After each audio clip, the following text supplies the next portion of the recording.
Again, I'm Sherry Wells. I'm the Executive Director of the American Heart Association of New Mexico. And I want to welcome you to our first series of mental wellness community conversations sponsored by Bank of America and Merrill Lynch, with collaboration today by Children's Grief Center, Optum Health, Sunny 505, and True Health New Mexico.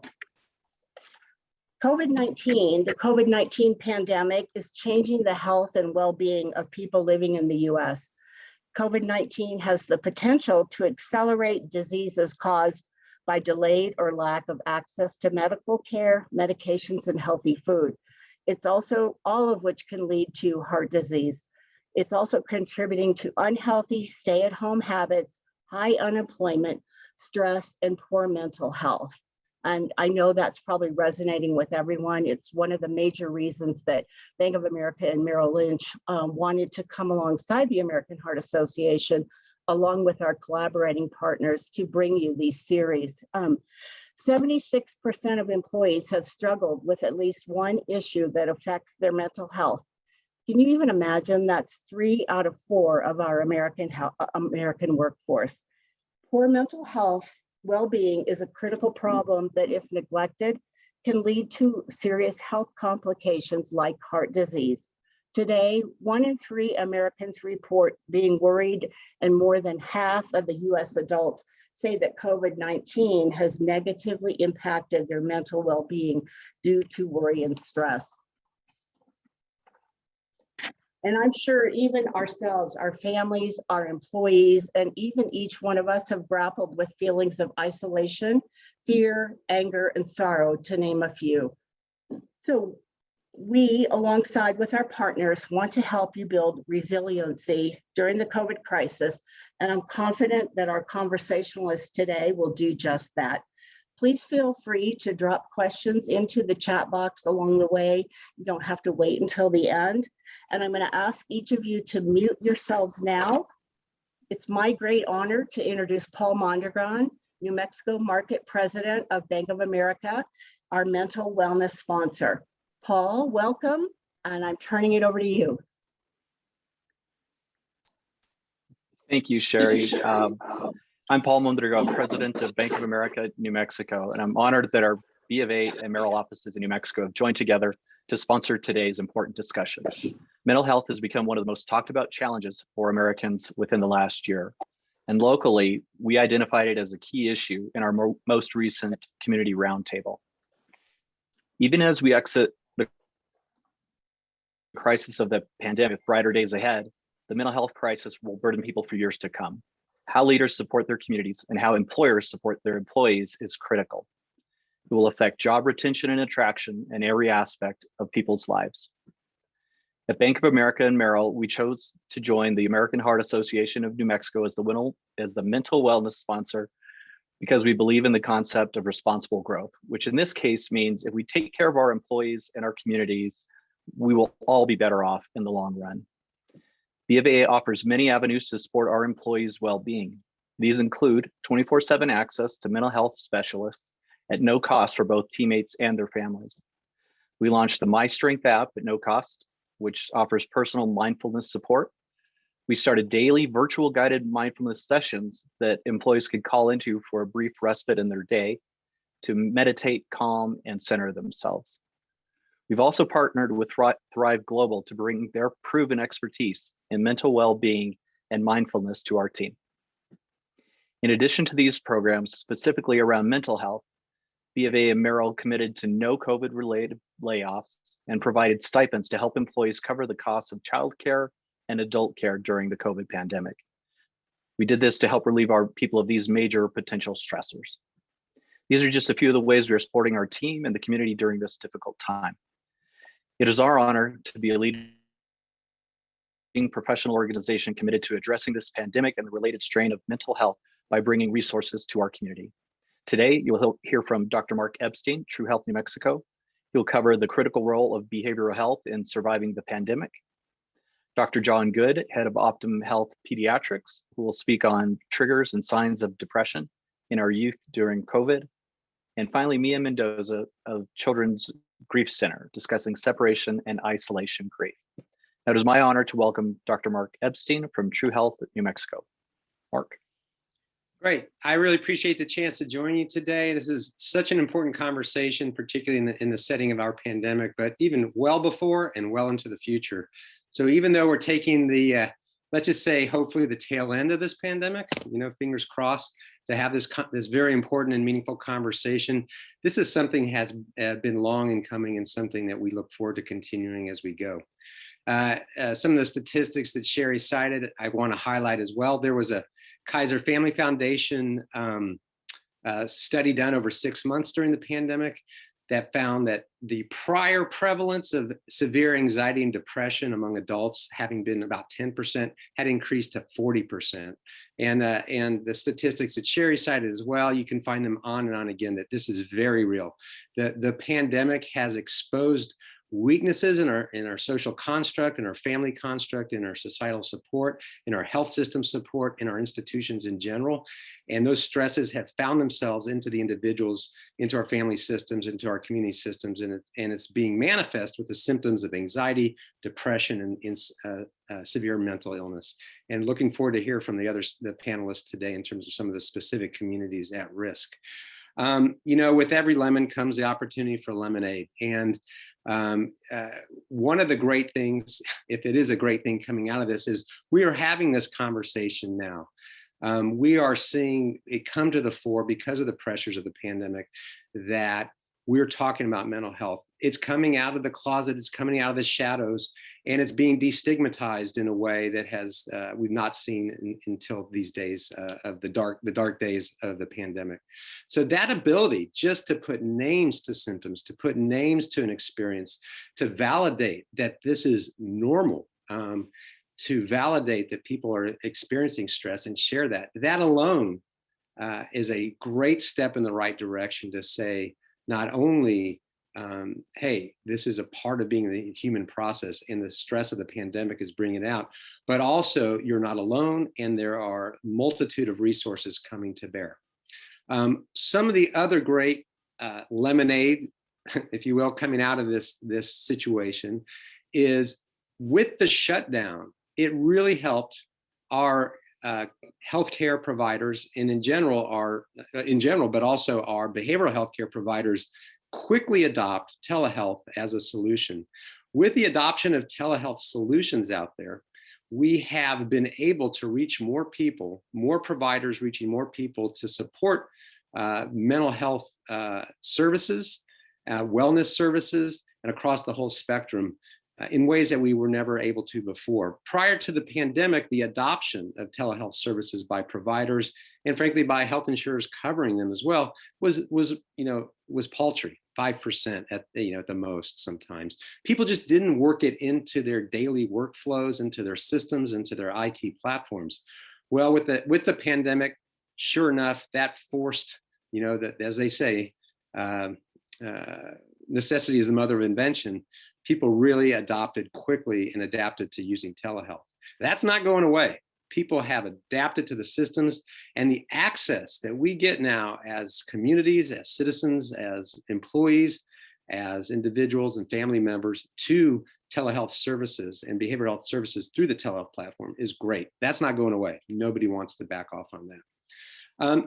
I want to speak as well briefly that we are also understanding mental health issues in a way that's more nuanced and more sophisticated.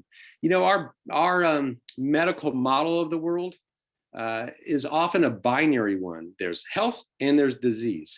And certainly people can often previously, and it's gotten better, see either you are mentally healthy or you are psychotic, and that's it, nothing in between.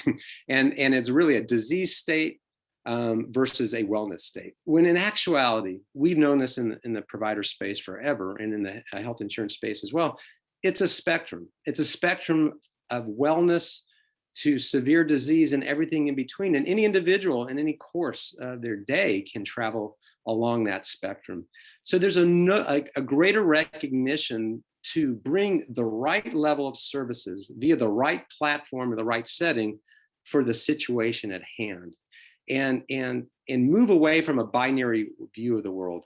Well, what that means is we've been able to be more sophisticated as a provider community, as an insurance community, as a healthcare ecosystem in responding to the specific needs that any individual or community has, because we are seeing it in a more nuanced way, in a more subtle way. That means we're better able to go to where people are in their experience. And at the end of the day, you take anybody's individual circumstance and they're so unique to them, where you take their health situation, their socioeconomic situation, their work situation, their family situation, and their health or disease situation. That's a combination of factors that require a highly customized, high-touch solution for that individual. If you're not looking at it through that lens of nuance and understanding the underpinnings, then you're not getting the services met. You're not getting the needs met, rather, by providing the right services at the right time. So all this goes to say that we have learned a great deal about our community and its needs around mental health services. And the thing that people, I think, are really getting even more deeply now is how much mental health wellness drives physical health wellness.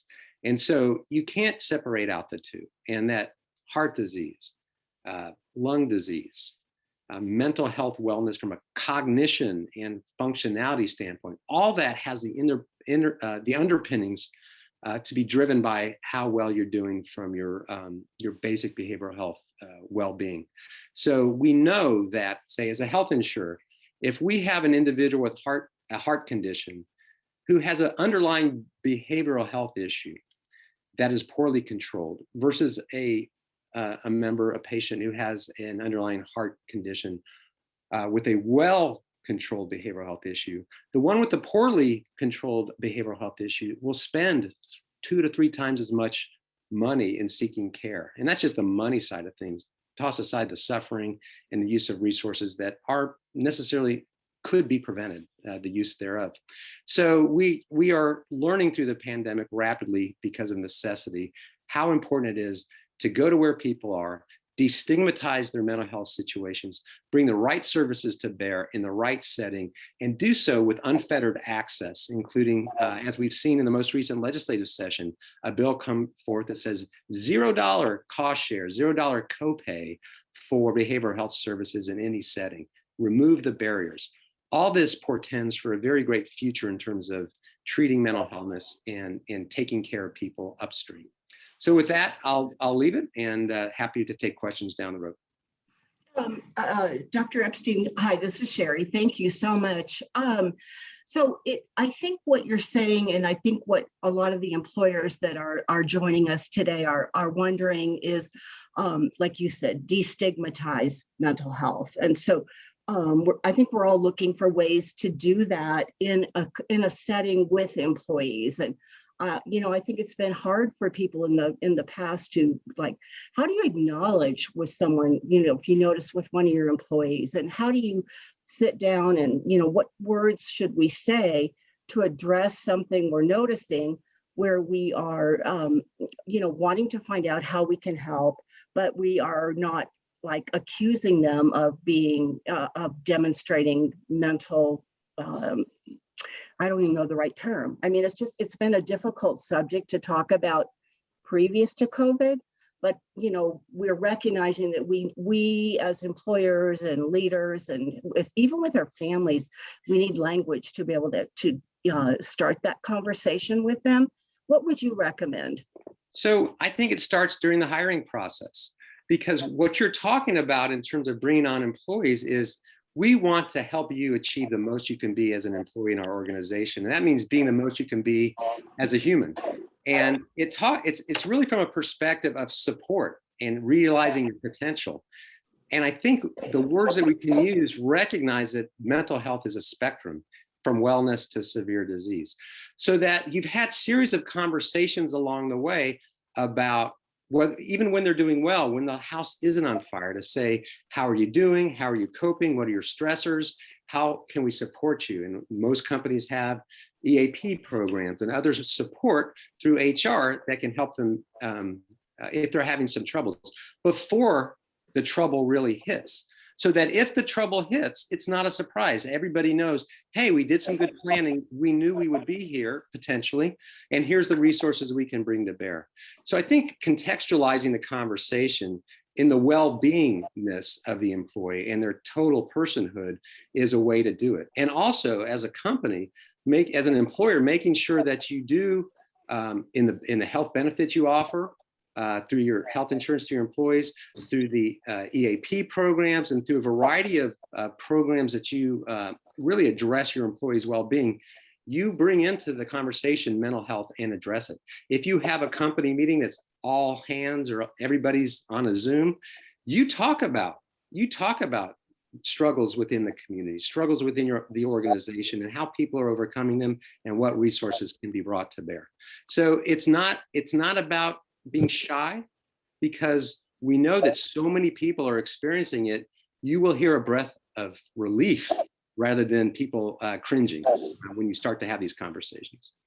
Thank you. And Paul, I think that Bank of America started having those conversations. I know back in the late fall when we were talking, and so I don't know if you want to add to that, Paul, or but I know that when you had those types of conversations, if I recall, that's what kind of opened up your eyes to your leadership to say, okay, this is serious, and right now the most of it is because of COVID and people feeling isolated. And so I want to, address that to you, but also I want to go back and commend you, because the list of resources that Bank of America that you listed off that you're doing, I'd love for you to share those with us in an email that we could, if you're comfortable, send out to others on this call, because those are some awesome things that Bank of America is doing. Sure, we could show those. A lot of it is internal, but some of it is external, and especially in the fact that it applies to families of employees. Okay. But yes, as far as the bank is concerned, and recognizing this as a key issue, in fact, our CEO Brian Moynihan is part of a group and spoke to that group about what is going on with mental health. We've seen it. We've seen people take advantage of the resources that we have available. So, that's gone up, and we're able to track that.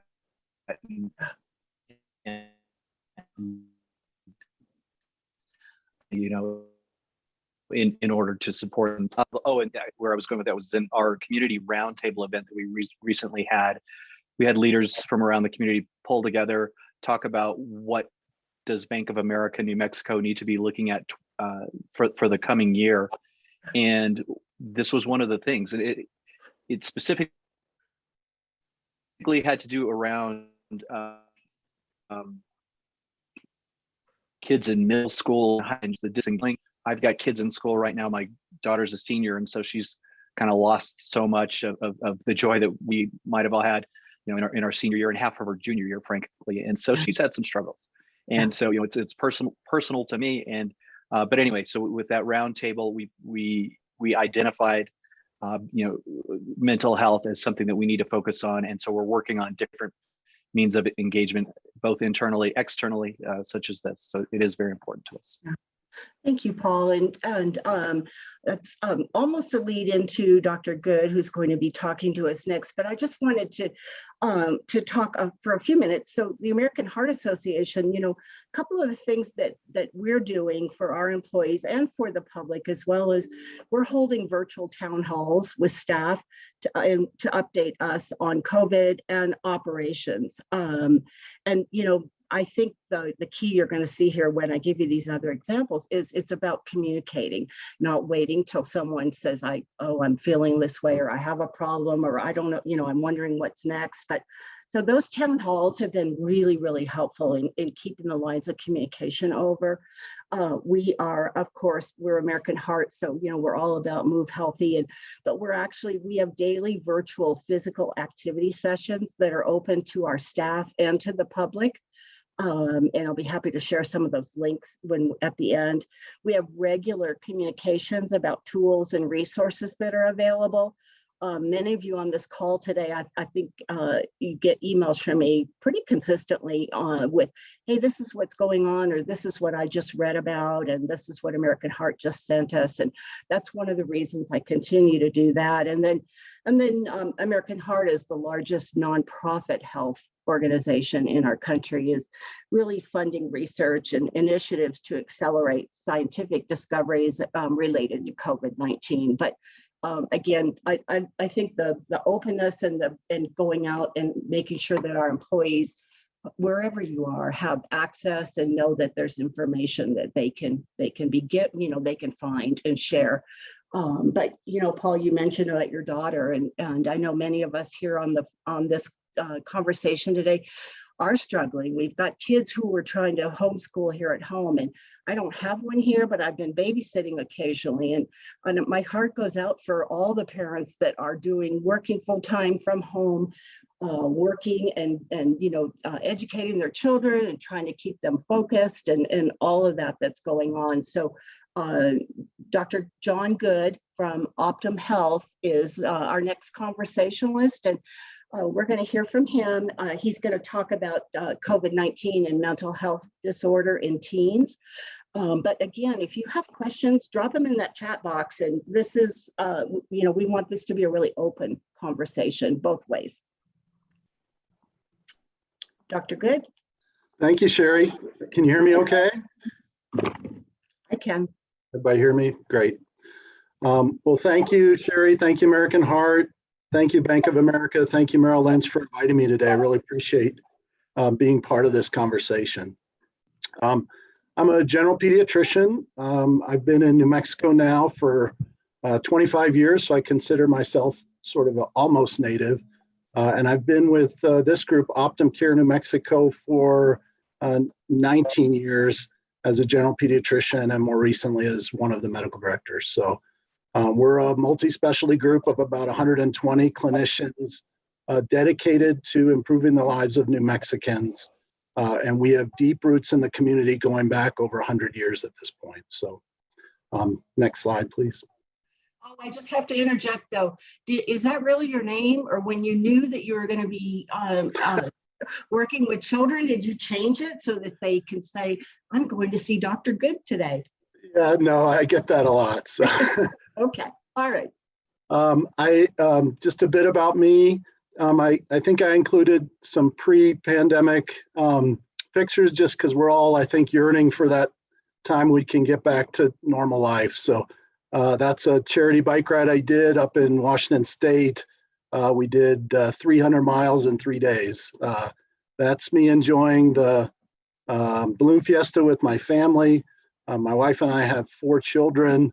My youngest turned 13 during the pandemic, and it occurred to me that I have been locked in a house for over a year now with 4 teenagers. So mental health for teenagers and mental health for the parents of teenagers is very front of mind, or what's left of my mind at this point. So next slide, please. So again, just to piggyback on some of Mark's comments, the Kaiser Family Foundation did a survey of about 1,000 families, and they found essentially nearly half of all teens showing some signs of anxiety and depression during the pandemic. And we know this is correct because it's in line with other studies from all over the world, including from Wuhan, China, where nearly half the teenagers that they looked at showed signs of depression, over a third with anxiety, almost a third with both anxiety and depression. And so this has been seen study after study. A lot of people are calling this sort of a second pandemic or a silent pandemic. And it's frankly, yes, it's very concerning. A US study looked at children who were quarantined either due to exposure to COVID or COVID in a family member. And roughly 30% showed signs of PTSD. And obviously we don't know the long-term effects of COVID particularly, but we do know the long-term effects of PTSD in children, looking at kids who've been refugee children or kids that lived through war. And there are implications for their future health down the line, looking at things that are a little bit hard to comprehend, but things like diabetes and hypertension and heart disease, all these adult illnesses can be traced back to PTSD and the effects of these strong hormones on the developing brain. So next slide, please. And when you think about it, and all the things that kids have been through this year, it's almost a wonder those numbers aren't higher, really. It's sort of a perfect storm of isolation, lockdown, social withdrawal, these terrible schedules that the kids have been on, not getting exercise, snacking a lot, gaining weight, sleeping off hours, tons and tons of screen time, and I could go on and on. And kids are worried about their own health, worried about health of their family and loved ones. A lot of families are having economic struggles, and kids absorb some of those stressors on the family. Obviously, school disruption, food insecurity. A lot of kids relied on food and school lunch programs for nutrition. A lot of kids going through grief. I did this slide last week, and 570,000 deaths in the United States. And then taking that a little bit out, essentially estimate that half of everyone knows someone who's died from COVID during this.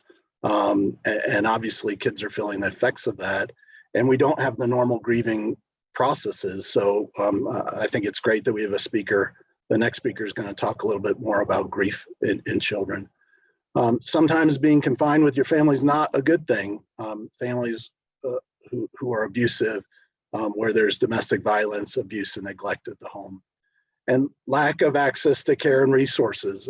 And I would sort of throw in there, yes, there was difficulties getting in to see your doctor, but I would also put in teachers in there, school guidance counselors, school nurses, and school-based health centers. When they were shut down, they were often the eyes and ears of the system to pick up kids who are at risk for depression, anxiety, and abuse. So next slide, please.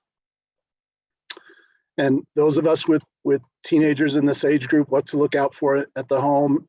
Again, long list, but I tried to group them. Emotional changes, irritability, anger, sadness, crying, social withdrawal, loss of interest in friends and things that they normally would enjoy. They no longer are engaging with those activities. Changes in sleep, changes in diet, changes in eating, either experimenting or abusing substances, drugs, and alcohol. Academic failure, decline in grades, self-harming behaviors, or even just self-harming words about worthlessness. Suicidal thoughts obviously get your attention, but even subtleties in the language, maybe, why am I here? Why was I ever born? I'm not worth anything. So those are kind of cue words that would certainly get my attention as a parent. Next slide, please. And what do we do in the pediatrician's office? I don't think this is unique to Optum or our pediatricians. These are what good pediatricians do throughout our community. We screen everyone at their wellness checks with a depression screener. Takes about a minute and a half to fill one of these out. There are 9 questions on it that screen for symptoms of depression. And we do it at every visit at 12 and up. I think it's really important. And I discuss the results of that with the child and with the parents, both usually. I think to Mark's point, it sort of normalizes mental health as well.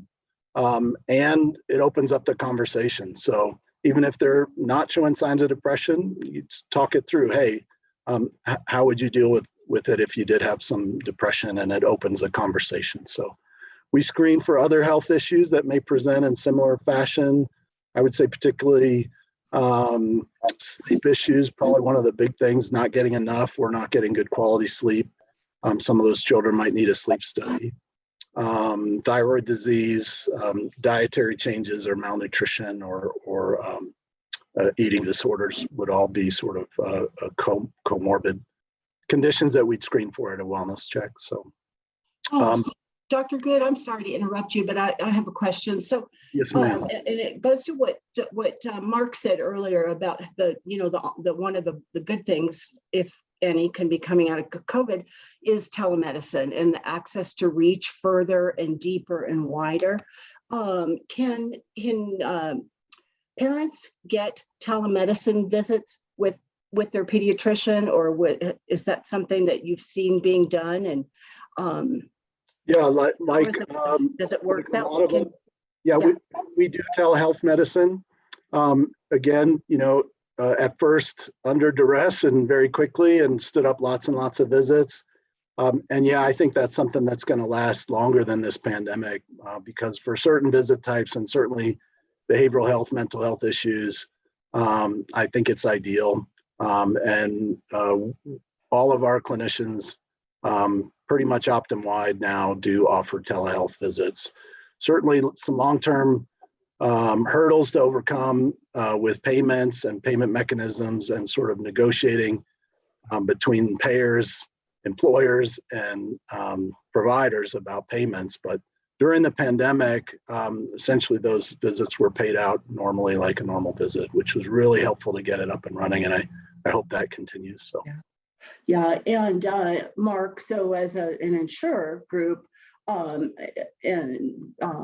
I'm sure that True Health New Mexico and others are also looking at how can they make those telemed visits more prevalent, maybe, make sure the costs are covered, but maybe it's even reminding the insured groups, people in your group or in all groups, but that this is an option. Absolutely. We went with the $0 cost share I had mentioned years ago as a health insurer to say, hey, we want to remove all obstacles to people getting access to care. And that includes co-pays, co-insurance. And again, the state legislature codified that across all carriers for next year through this last legislative session. So those types of measures, and then it's reinforced by the employer, by HR, by everybody to say, hey, don't let anything get in the way of you accessing this really critical services. And then with telehealth being a $0 cost share as well, there's really no reason not to get the service. Thank you. Hey, Sherry. Yeah. This is Paul. If I could just chime in real quick and say that, so we are following what Dr. Good and Dr. Epstein just said. We've got an app. It's not our app, but there's an app out there called Teledoc. And B of A is using it right now for our employees, so they could log in and get a certain amount of coverage and doctor visits for free. And then it's nominal after that. After I think it's 30 or 35 visits, there's a nominal fee. Okay.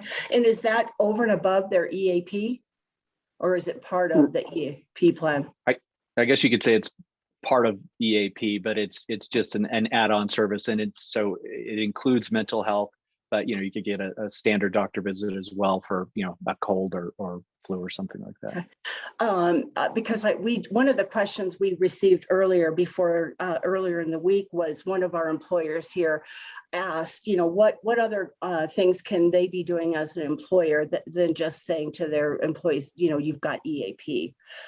So maybe that's something that could be, employers could go back to their EAP provider and just, make sure you're up to date and know if they've got other add-on apps or things like what you've just talked about. Yeah, I would say a telemedicine app, partner with somebody on that.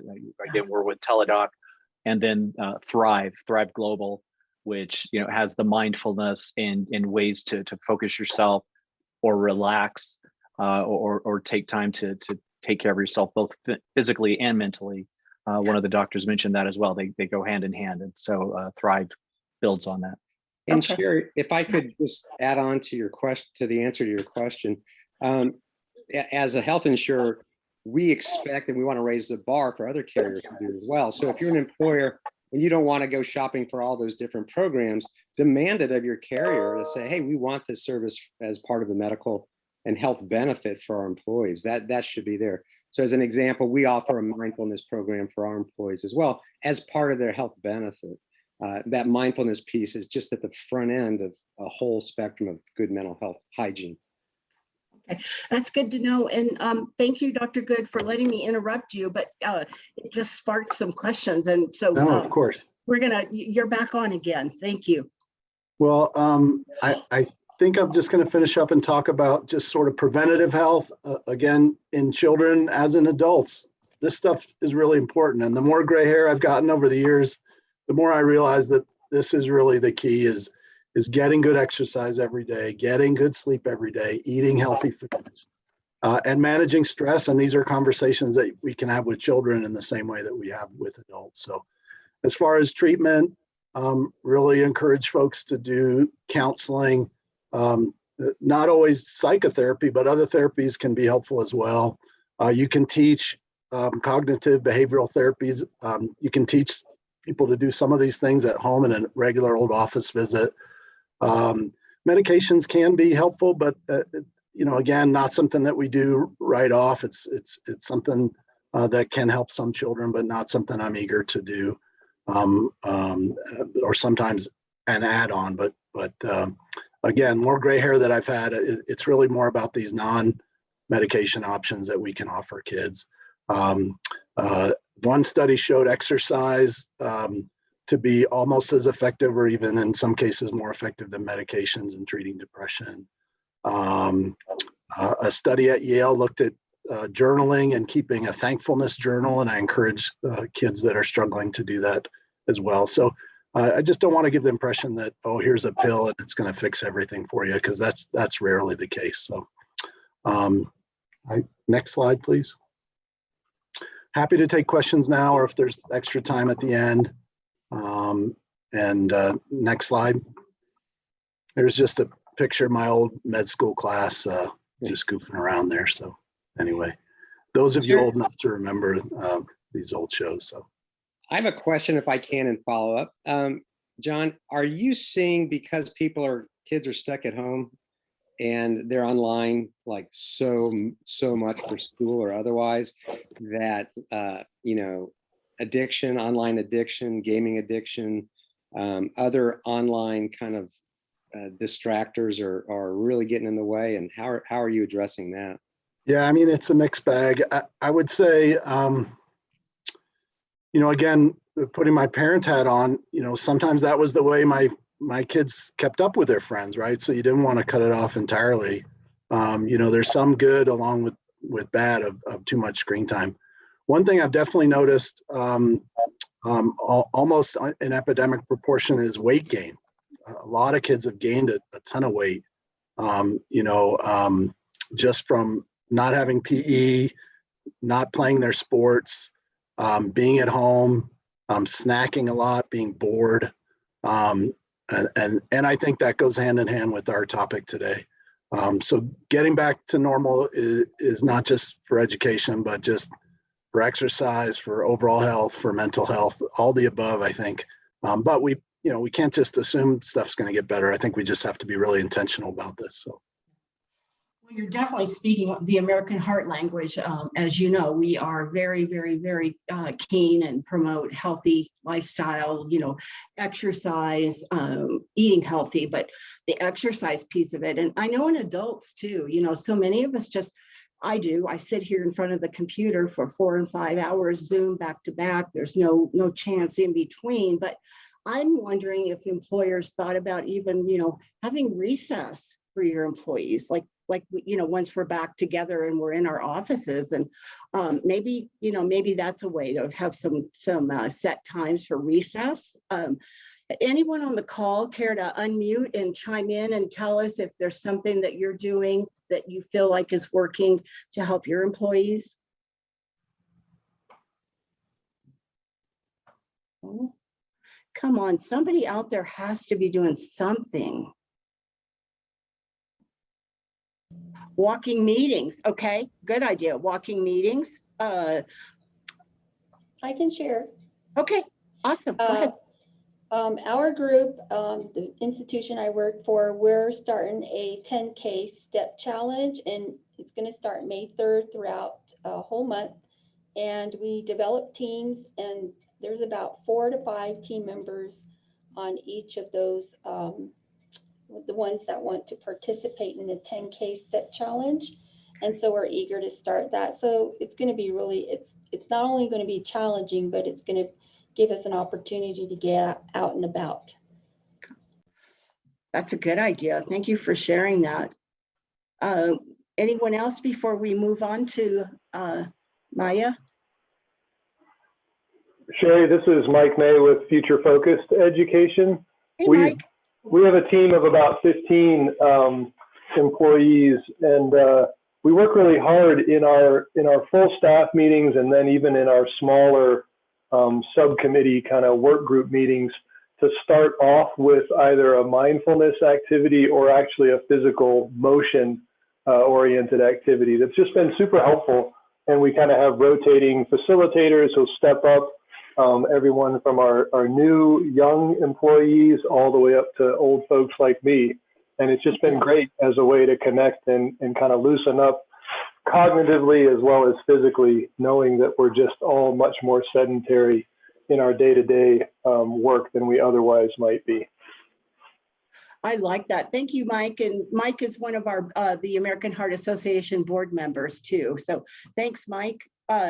I'm seeing in the chat from Lori Roach that PNM encourages employees small group cleanups and small active volunteerism projects. And you know, that's a great idea. I've always heard statistics, but I heard again this morning that when you volunteer, when you do good, it makes you feel good.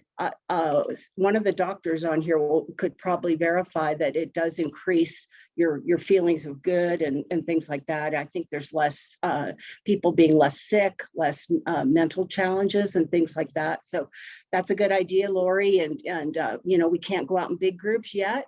Soon, hopefully we can, but do some smaller group projects like that. I love that idea. Okay, all right. Well, we're going to move on now to our final speaker, and I think that it's Mia Mendoza, and she's from the Children's Grief Center of New Mexico, a really great resource here in this area. They've recently moved into a new building and able to do more outreach and everything. But she's going to talk about social isolation and grief in young people during this pandemic. But just like what Dr. Good talked about, I feel like all of this information that we're getting can relate not only to children, to us as parents, to us as employers. And so Maya, welcome. And we're ready to hear what you have to talk about. Thank you, Sherry, and thank you to the sponsors. And it's nice to see some familiar faces on this meeting. That's always great. So my name's Mia Mendoza, and I'm the program director for the Children's Grief Center and Grief Resource Center. And I first wanted to touch on something that Dr. Good mentioned, that statistic that we have over 500,000 people who have died from COVID. Numbers are showing that there's 40,000 bereaved young people who've lost a parent or primary caregiver. So that means that for every 1 in 13 people who have died from COVID-19, a child has lost a parent or primary caregiver. So I wanted to give that number just to provide some perspective. We're not going to be talking about bereavement as much today, but I think, you know, that's a pretty, I've been thinking about that number all week since it hit the news. Next slide, please. So we have a very ambitious task today. I'm covering a whole semester's worth of material, not really, but a lot of material in about 8 minutes. So I'm going to gloss over some really heady concepts here. I encourage all of the employers and teams out here, if you want additional training in your organization, please reach out to us. This is something that we provide. So very quickly, we are going to redefine what grief means. And I want to really focus some time on discussing this idea of how we disenfranchise children in their grief experience. Because there are medical providers in this space, and I'm assuming other mental health providers, I want to talk about the pandemic grief scale. And then I'm going to talk very briefly about our services. Next slide, please. So usually in a presentation that I'm giving to a group of people, I'll ask folks to give me a definition of what they think grief is. I'm not going to do that for the sake of time, but I think as a society, we very much attach grief to these social norms and ideas, specifically that grief is only related to death and that it occurs in stages. And so we're going to debunk that right away. And if you take anything from this presentation, I would like it to be this. So I want us to think about grief in this way going forward in our personal and professional lives. Grief is not only a normal reaction to a loss, any sort of loss, it's also both inevitable and expected. It is a universal experience that we will both experience death in our lives, as well as lose things throughout our journey, like sense of identity, routine, relationships, etc. It cannot be any other way. So again, grief has to be normalized. It is inevitable and it is expected. And I listed out some types of grief here, just some vocabulary terms for you. I'm not going to define those for you, but what I want to talk about is this idea of secondary losses. These are things that I think about in terms of side effects to the initial loss. So for somebody who has experienced, say, the death of a partner, this might be financial insecurity or the loss of housing. But when we think about young people in terms of isolation, the initial loss might have been the lockdown and the loss of going to school. And the secondary losses are going to be things like loss of routine, loss of socializing, loss of events, loss of sports. And then we know that there's secondary losses to the secondary losses, or tertiary losses, as we say. And those are going to be things that impact our young people developmentally and socially. So I want to reject the 5 stages model of grief. We've all heard about this, right? It's the, denial, anger, acceptance, bargaining. So I have some very strong feelings about this, but basically grief doesn't occur in stages. That model was actually developed to apply to people who they themselves were dying, not people who are grieving a loss. But somehow we've appropriated it, and everybody thinks that they don't grieve right because they're not fitting into the stage model. When we adopt the idea of a stage model for grief for ourselves and the people that we're around, it means that we put a time limit on our experience. Grief is not time limited. It changes as we change. And for young people, it changes as they developmentally grow and change. It is everlasting and ever changing.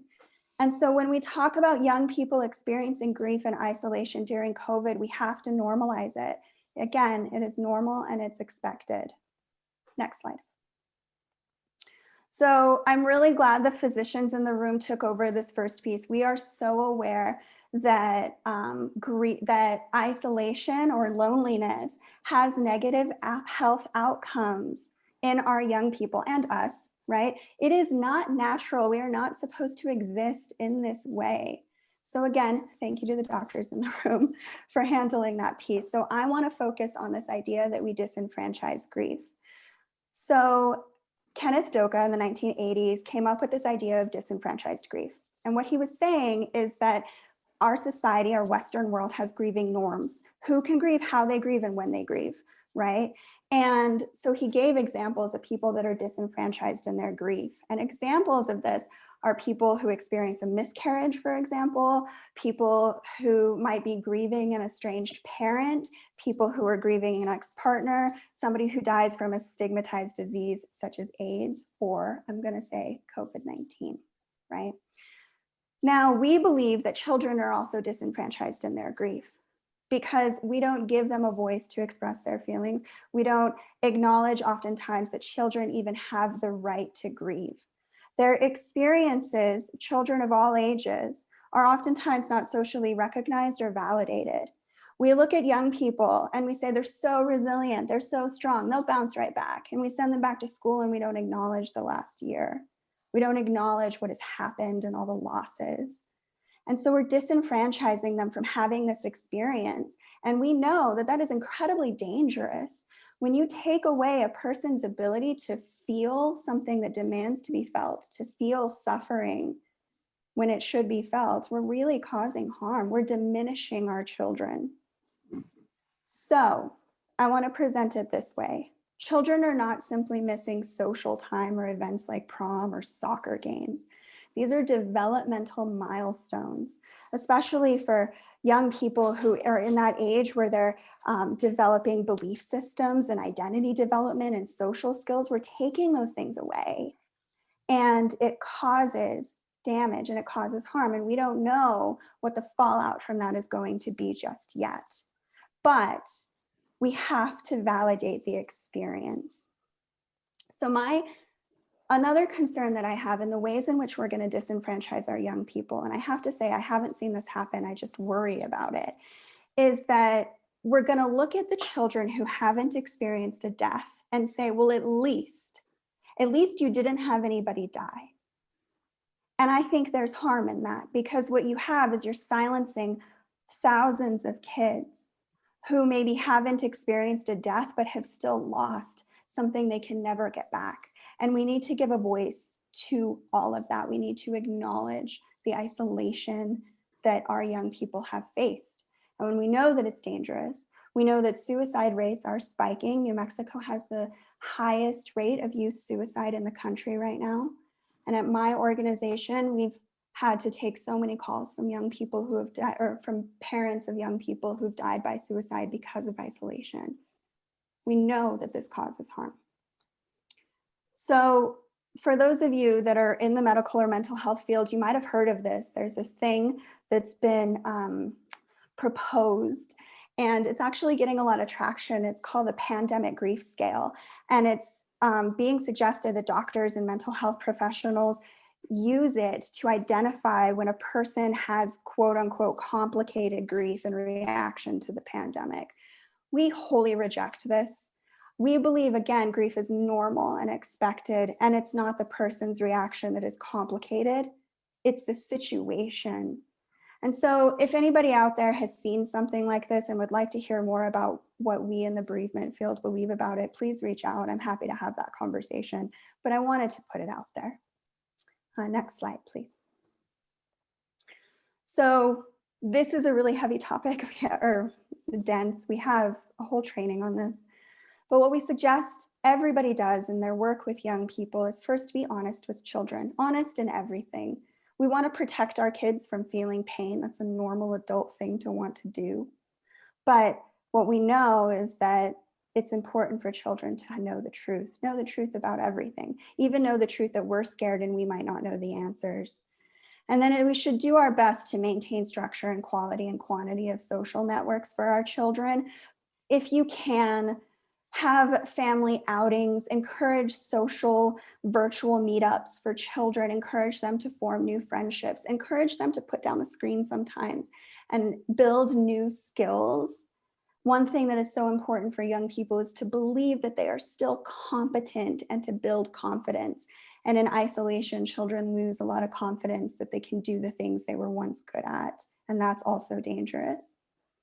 We must normalize the experiences of young people, those feelings and emotions. We might look at our teenagers, for example, and say, well, they're just acting out.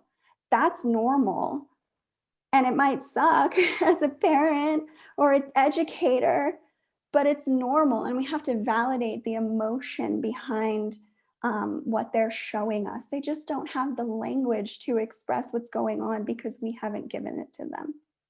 And then expanding mental health services. Again, thank you to the other speakers for touching on this. I just saw something this week after I submitted these slides that New Mexico only has 12% of the needed mental health professionals to deal with this crisis right now, 12%. And as a social worker and the program director of this organization, we feel that, and it's appalling and it's awful. So I really, appreciate this conversation and what we can do to address that. Next slide. So finally, what we do, that is our email address. If you need to get a hold of me, if you want more information on what we do, if you want to have a conversation about a young person or yourself, we're here for that. So we don't only work with children, we work with children, families, and adults, regardless of whether or not they have a child in their lives. We provide free services. Everything we do is completely free for the people who are bereaved that we serve, completely free. We don't collect insurance information, payment, or Social Security information. We offer services in English as well as Spanish, and we don't have a wait list. So that's really important to know. Please send people our way. We're offering services virtually and will continue to do so we can have people come to us from across the state. We offer educational workshops for both helpers and educators, community members, employers. And we offer special events that are open to the community, such as a remembrance ceremony. And then we offer a camp for children across the state of New Mexico who have experienced the death of a loved one to come together and find healing. And that was my spiel. I am open to questions in our last 5 minutes.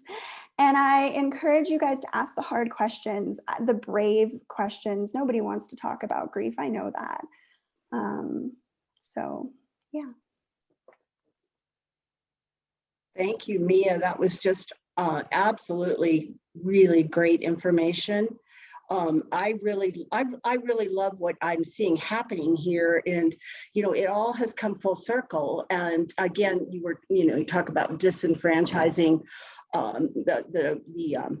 being afraid to speak about mental issues, mental health. And Mark, you talked about that in the very beginning about setting, of course, we're dealing with it right now with COVID and because of COVID. But again, I liked what you said about putting it into employee handbooks, talking about it. Again, it's all that communication that we need to be having and not afraid to have, talking about it and setting that expectation up from the very beginning with your employees, communicating with them. And Dr. Good, you gave us some great things to look for in our children. And I think really children and adults, I mean, a lot of that to me resonated with both. And then Mia, you really, really helped us with, I think, finding words. And I like many of the things that you said. And again, I think that they are going to be very helpful for all of us, whether we have children. I've heard the term that managing people is like managing adult children. So just remember that. And I think a lot of this will help you as leaders and employers in our community to be able to take these tools. Before we just finally wrap up, are there any questions that you want to ask any of our three conversationalists? You can do it in the chat. You can come off mute. Okay, well, I wanted to tell you, we will be sending out these slides, and we did record this today. So please, please, please use this again. I know some groups, maybe don't have access to Zoom or weren't able to join us today, but I would encourage you to, you're very welcome to use the slides and the entire presentation and hold similar mini meetings within your groups or for your associates. I want to thank again, Dr. Epstein and True Health New Mexico. You're always, always willing to come alongside the American Heart Association, and we value that very, very much.